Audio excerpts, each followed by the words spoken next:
Let's dive into the story of a figure who is part history, part legend, and, well, completely monumental.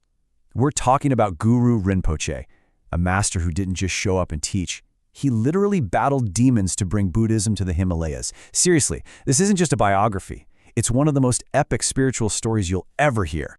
And get this, his arrival wasn't some random event. It was actually prophesied. The Buddha himself, Shakyamuni, predicted that this remarkable being named Padmasambhava would appear. Right from the start, this sets the stage for someone who isn't just another teacher, but a figure of destiny, an emanation meant to completely change the game. So who was this guy?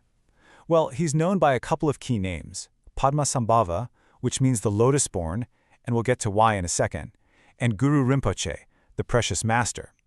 He's often called the second Buddha, which is a huge title, and it's because he plays a very specific and very powerful role in the Buddhist world.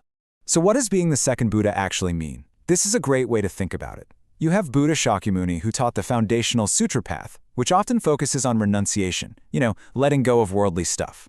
Then, later on, Guru Rinpoche arrives and unveils the Vajrayana path. And this path is all about transforming every single experience, even the messy, intense ones, and using them as fuel for enlightenment. He didn't come to replace the Buddha, he came to reveal this incredibly potent, accelerated new dimension of the teaching. And this path, Vajrayana, is absolutely central to his whole story. It's this powerful, sometimes secret system that uses everything: vivid visualizations, sacred sounds called mantras, deep meditative states as tools for super-fast spiritual progress. This was Guru Rinpoche's specialty. This was the advanced stuff he was born to reveal. And if you think his teachings sound extraordinary, just wait till you hear his origin story. This is not your typical biography. It's the stuff of pure myth and legend. And it's designed to show you right from the very beginning that this was no ordinary human being. Okay, so picture this. There's a super compassionate king, but he has no heir and he's given away all his treasure to the poor. He goes on a quest to find a wish-fulfilling jewel, and on his way back, he finds an 8-year-old child just sitting there on a massive lotus in the middle of a lake, radiating wisdom. The king is totally blown away and adopts him, and that child becomes known as Padmasambhava, the lotus-born. I mean, can you imagine? The king asks him, "Who are your parents? Where are you from?" And this is the kid's profound answer. He says his father is Rigpa. That's the pure primordial awareness at the core of our mind. He's not talking about human parents or a country. He's basically saying, in the most poetic way possible, I come directly from enlightenment itself. But he doesn't just hang around the palace being a prince. After a pretty controversial event where he causes the death of a malicious man, an act that's described more as a forceful liberation, he gets banished from the kingdom. But for him, this exile is the ultimate opportunity. He goes straight to the charnel grounds. These are intense places for yogic practice, and he masters all the esoteric tantras, emerging with just unbelievable spiritual power. All of that intense training was basically prep school for his ultimate destiny, the call to Tibet. This is where his story just explodes, where history and myth crash into each other in this dramatic mission to plant Buddhism in the harsh, wild land of snows. So the Tibetan king, Trisong Detsen, he's trying to build the very first Buddhist monastery, called Samye, but he's got a huge problem. The local spirits and deities are, well, they're not happy about it. They're hostile. They literally tear down at night everything the humans build during the day. The whole project is failing, until the head scholar says, look, there's only one person who can handle this. He tells the king to summon Guru Rinpoche. So he comes, he confronts all these hostile forces, and this is the brilliant part, he doesn't destroy them. He tames them. He binds them by oath to become protectors of the very thing they were trying to destroy. And just like that, Samye Monastery is built with no more problem. But building one monastery, as incredible as that was just the beginning. His journey across the Himalayas left a legacy that is so vibrant and alive today, it literally shaped the entire spiritual map of the region. I mean, his contributions were just vast.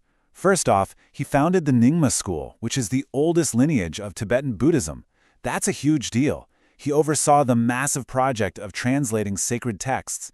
He consecrated holy sites pretty much everywhere he went. And then, he did something that sounds like it's straight out of science fiction.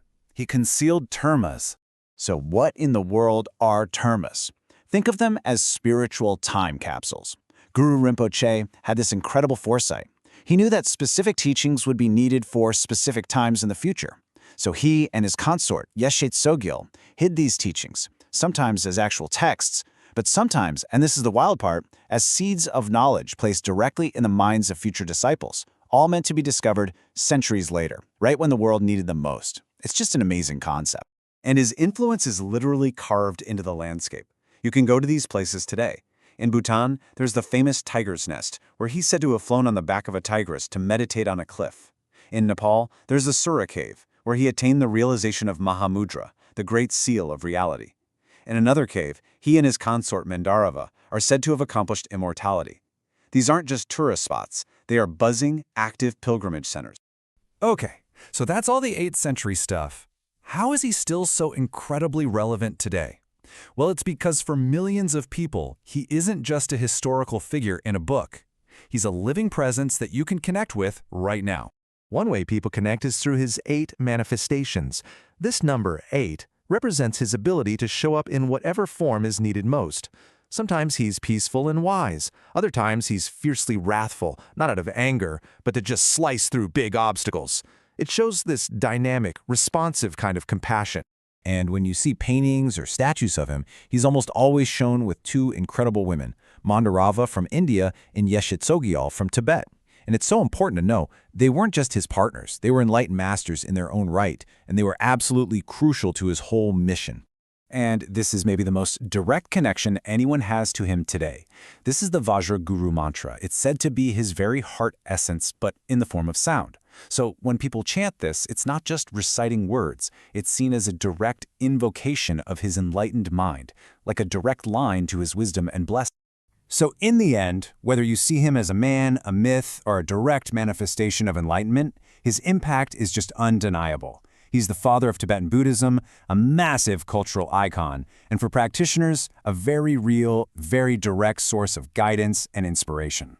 And that really leaves us with a fascinating question, doesn't it?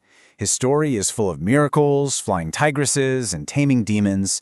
But when a figure's story becomes the very foundation of a civilization's spiritual identity, maybe the power of that story and what it inspires becomes more important than arguing over what literally did or didn't happen. What do you think?